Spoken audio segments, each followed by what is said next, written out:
Pasca hashtag Jokowi Endgame, kini muncul hashtag Jokowi Close, segera ciduk provokator, tidak ada kata isi, ditulis oleh Niha Alif dari siwar.com. Sebelum kita lanjut, jangan lupa subscribe dan nyalakan loncengnya agar Anda menjadi yang pertama mendapatkan informasi dari jurnal terupdate. Miris rasanya melihat adik-adik mahasiswa kita begitu mudahnya tersulut narasi kontra pemerintah, seakan tidak ada sesuatu positif yang dibangun di era Jokowi. Padahal beberapa waktu lalu Indonesia dinyatakan telah keluar dari resesi dan mencatat pertumbuhan 7% lebih. Era Jokowi juga sukses melanjutkan beberapa proyek mangkrak di era pemerintahan Pak Mantan, mulai dari jalan tol Pemalang-Semarang hingga satelit Satria. Justru demo-demo berujung keinginan pemakzulan hanya menguntungkan oposisi yang kebelet berkuasa dengan memanfaatkan mahasiswa dan pandemi. Kalau pada demo Jokowi Endgame ada nama Tafarel Giovanni Montero yang tidak lain merupakan ketua BEM Unpar, kini dalam gerakan Jokowi Close didalangi Rizwan Sihaan yang merupakan lulusan sarjana hukum. Dalam video YouTube 4 tahun yang lalu bahkan ditemukan dukungan Rizwan untuk AHY dengan judul Rizwan Sihaan, Generasi Muda Pilih AHY.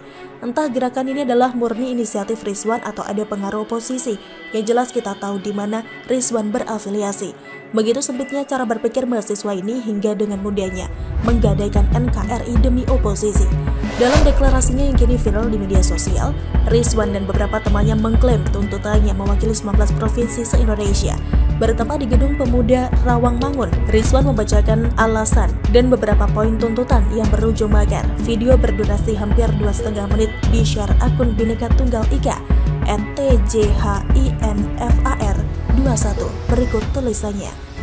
Situasi dan sandiwara yang diperankan oleh Jokowi dan beberapa oknum menterinya telah membawa Indonesia tersudut oleh permainan dan sandiwara para elit. Kebutuhan hidup rakyat Indonesia semakin tak menentu dan pemerintah gagal mengurus negara dan rakyatnya.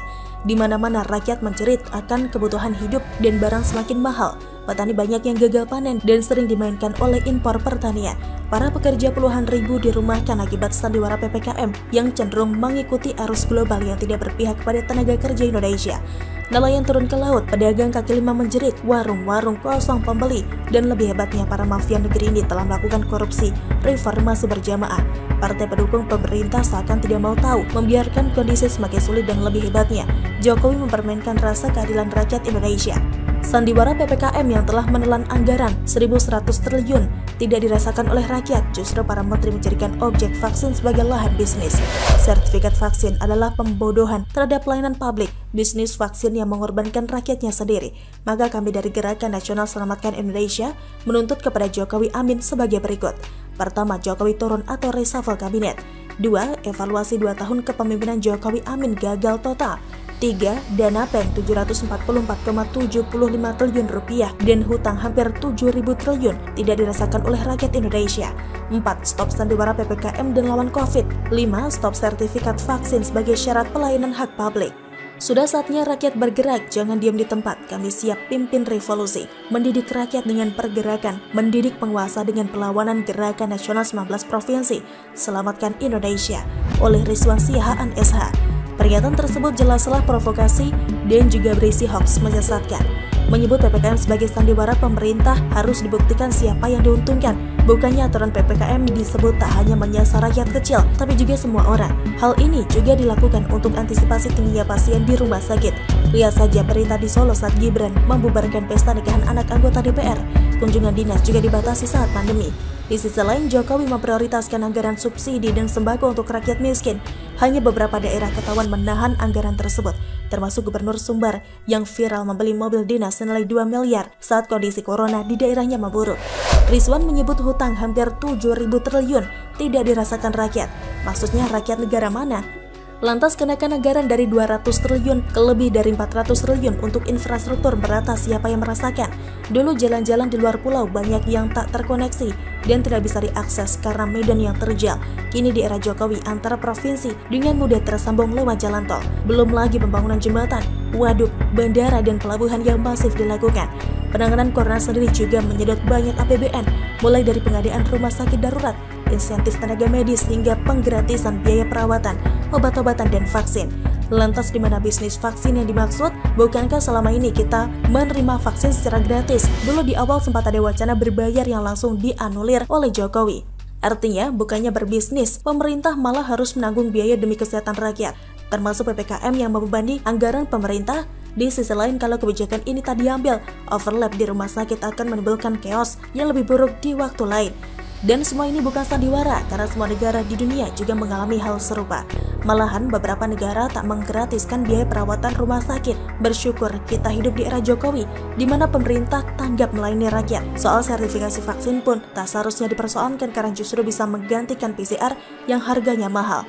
Dengan membayar Rp7.000, kita bisa mengecek sertifikat vaksin seperti KTP. Lantas di mana hal yang memberatkan? Apakah Rizwan Sihaan justru mendukung PCR dan mafianya?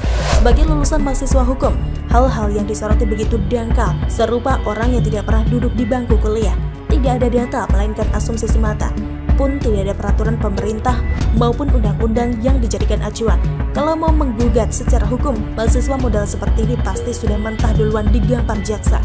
Mengutip kata Sri Mulyani, jangan terus menanyakan apa yang diberikan negara untukmu, tapi tanyalah apa yang engkau berikan untuk negara.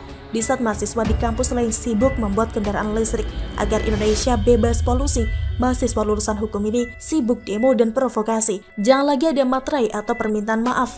Kalau sudah dicekal, cukup sudah iseng-isengan yang mereka buat, seperti kata Mahfud MD dulu.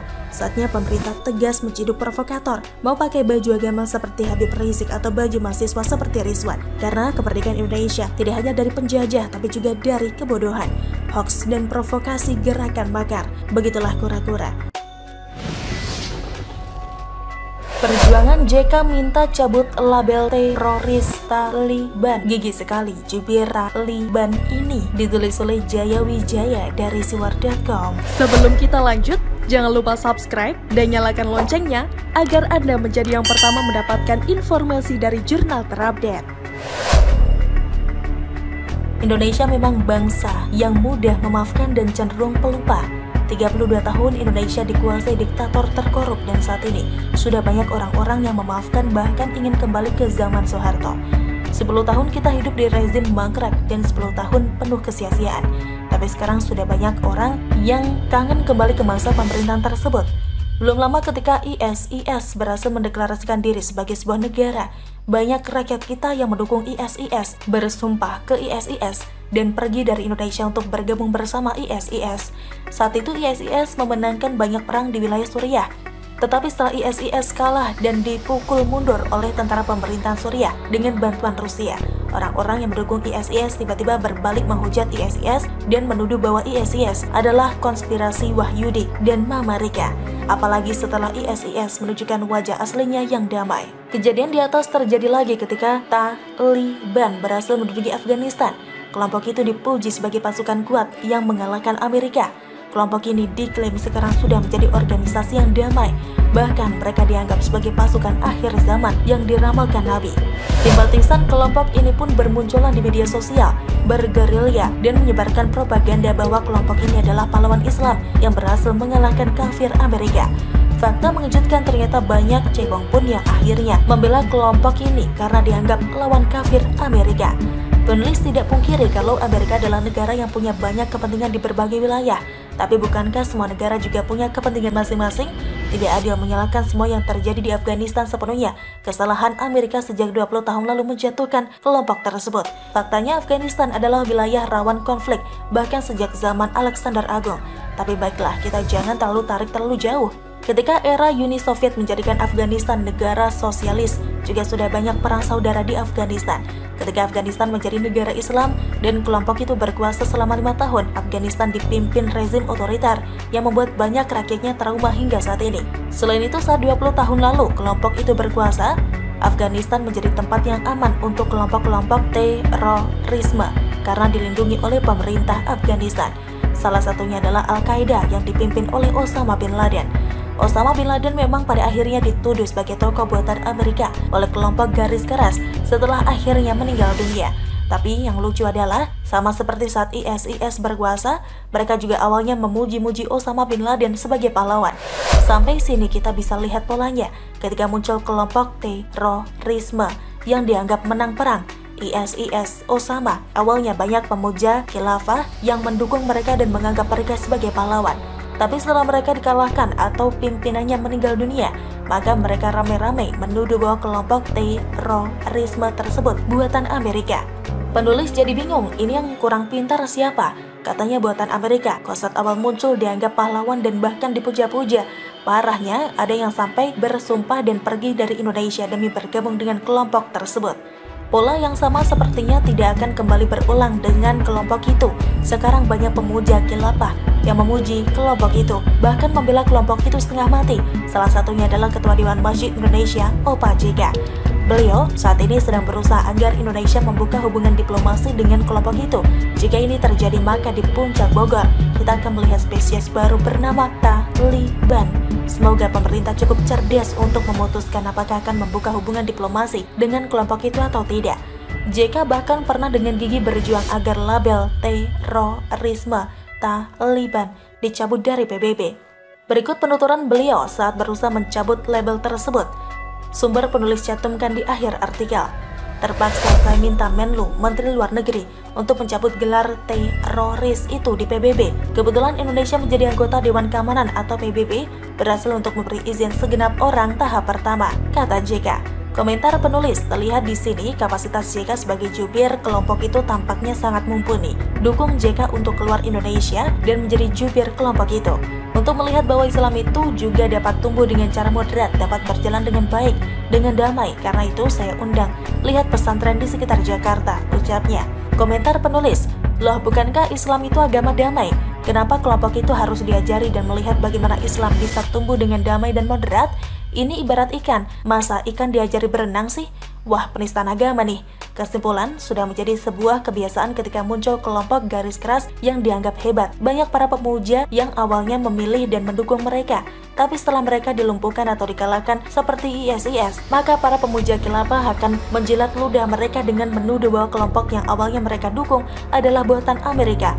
As usual, apakah hal yang sama akan terjadi lagi dengan kelompok itu? Biar waktu yang menjawab. Dan pada saat itu terjadi, penulis berharap pembaca masih ingat siapa-siapa saja yang awalnya atau saat ini mendukung kelompok itu. Begitulah kura-kura. Bagaimana menurut Anda? Silahkan tulis komen Anda di kolom komentar. Jangan lupa untuk like, subscribe, dan share. Argana pamit, sampai jumpa.